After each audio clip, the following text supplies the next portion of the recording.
Hi friends, welcome back to Poovi's food knot. இன்றைக்கி நம்ம எங்கள் மாடி தோட்டத்துலேருந்து முருங்கைக்காய் பறிக்க போகிறோம். முருங்கைக்காய் வந்து 2 காய் இந்த தொட்டியில் இருந்து வளர்ந்துருந்துச்சு. 2 முருங்கைக்காவும் நல்லா பெருசாகவே இருந்துச்சு. அதை பறிச்சாச்சு.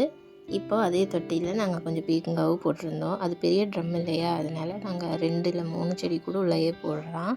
அதனால் அதில் பீக்கங்காவும் போட்டிருக்கோம். பீக்கங்காய் நிறைய காய் பிடிச்சிருந்தது. நாங்கள் 4-5 பறித்து சமைச்சாச்சு. அதுவும் போக இவ்வளோ பிஞ்சு வச்சுருக்கு. கீரை வந்து நல்லாவே சின்ன சின்ன இலையாக நல்லா இருந்தது. அதுவும் கொஞ்சம் பறிச்சாச்சு. நாங்கள் பக்கத்தில் இன்னொரு 2-3 தொட்டியில் செடி வச்சுருக்கோம். அதில் செம்பருத்தி வந்து 2 வெரைட்டி, சின்ன செம்பருத்தி ஒன்று, பெருசு ஒன்று. சின்ன செம்பருத்தி வந்து தொட்டியில் வளர்க்குறவங்களுக்கு ஒரு நல்ல சாய்ஸ். இதுலேருந்து டெய்லியுமே 10 பூ வச்சு பூக்கும். இன்றைக்கி வந்து கொஞ்சம் கம்மியாக இருக்குது. நான் நிறைய பூத்துருக்கிறப்ப எடுத்த ஃபோட்டோஸ் எல்லாம் நான் வேணும்னா அடுத்த வீடியோவில் அட்டாச் பண்ணுறேன். இது வந்து சீத்தாப்பழ மரம். இதில் 2-3 காய் வந்து வச்சுருந்தது, பறிச்சாச்சு. இப்போ பூ விட்டுருக்கு. அது கூடயே சங்குப்பூ தானாகவே வந்திருந்தது. இது மிளகாய் செடி பக்கத்துலேயே பாவக்காய். இது வந்து சின்ன பாவக்காய் வெரைட்டி. இது வந்து கொஞ்சம் தான் பெருசாகும். இதில் இன்னொரு காய் காமிக்கிற பாருங்கள். இந்த அளவுக்கு தான் இது வளருமே. இது குழம்புக்கெல்லாம் சூப்பராக இருக்கும். இதுவும் தொட்டியில் வைக்கிற வெரைட்டிக்கான நல்ல சாய்ஸ். பெரிய பாவக்காயும் தொட்டியில் வளர்க்கலாம். ஆனால் எங்களுக்கு வந்து இது சூப்பராக வரும். இந்த டேஸ்ட்டு எங்களுக்கு ரொம்ப பிடிக்கும். கருவேப்பிலை போட்டிருக்கோம். அப்புறம் இது வெத்தலை வீட்டிலையே நல்லாவே வளருது. அதை நாங்கள் வந்து வெயில் காலம் வந்தால் சுருக்கி விடுவோம். பீக்கங்காய் வந்து முதல்ல ஃபோட்டோஸ் எல்லாம் எடுத்ததெல்லாம் அட்டாச் பண்ணியிருக்கேன். இவ்வளோ நல்லா பெரிய பெரிய காய் வந்துச்சு. இப்போ நம்ம குழம்பு வந்து ஸ்டார்ட் பண்ணிடலாம்.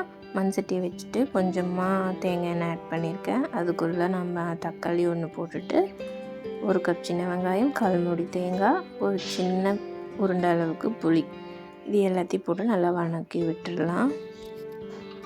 கருவேப்பிலை கொஞ்சமாக ஆட் பண்ணியிருக்கேன். அவ்வளோதான். இது நல்லா வதக்கிட்டு இதை எடுத்து வச்சுட்டு நம்ம குழம்பு வைக்க ஸ்டார்ட் பண்ணிடலாம்.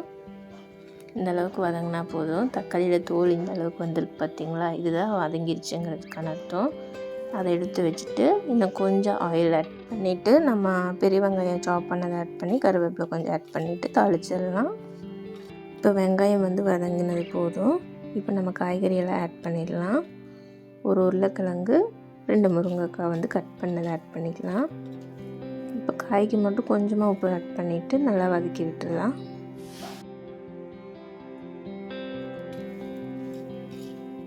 இப்போ வந்து காய் கூடவே நம்ம குழம்பு மிளகாய் தூள் வந்து ஆட் பண்ணிக்கலாம். 4 ஸ்பூன் அளவுக்கு ஆட் பண்ணிக்கிறேன்.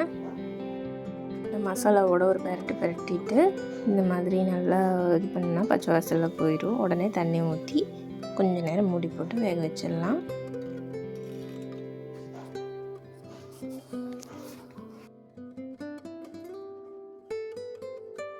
இப்போ காய்கறி வந்து ஒரு 3/4 பதம் வெந்திருக்கும்.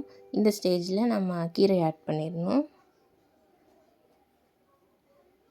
கீரை வந்து ரொம்ப நேரம் குக் பண்ணால் அதில் சத்து போயிடும். இந்த மாதிரி காய் 3/4 பதம் வெந்ததுக்கு அப்புறமா ஆட் பண்ணணும். இப்போ கீரை கூட நல்லாவே வெந்துருச்சு. இப்போ நம்ம தேங்காய் இதெல்லாம் போட்டு அரைச்சிருக்கோம் இல்லையா, அந்த பேஸ்ட் ஆட் பண்ணிடலாம். நம்ம தேங்காய் வெங்காயம் எல்லாம் அரைச்ச பேஸ்ட் ஆட் பண்ணிவிட்டு ரொம்ப நேரம் கொதிக்க விட தேவையில்லை. கரெக்டாக ஒரு 5 நிமிஷம் மூடி போட்டு வைங்க, போதும். நம்ம குழம்பு ரெடி ஆயிடும். பார்த்தா சிம்பிளான ரெசிபி மாதிரி தெரியும், ஆனால் இது ரொம்பவே டேஸ்ட்டாக சூப்பராக இருந்துச்சு. நீங்களும் இதை ட்ரை பண்ணி பாருங்கள். நீங்களும் இதே மாதிரி செடி வளர்த்து அதில் சமைச்சு சாப்பிடுங்க. அப்போ தான் உங்களுக்கு அந்த ஃப்ரெஷ்னஸை ஃபீல் பண்ண முடியும். Wish you all a healthy and happy life. Bye bye from Divya.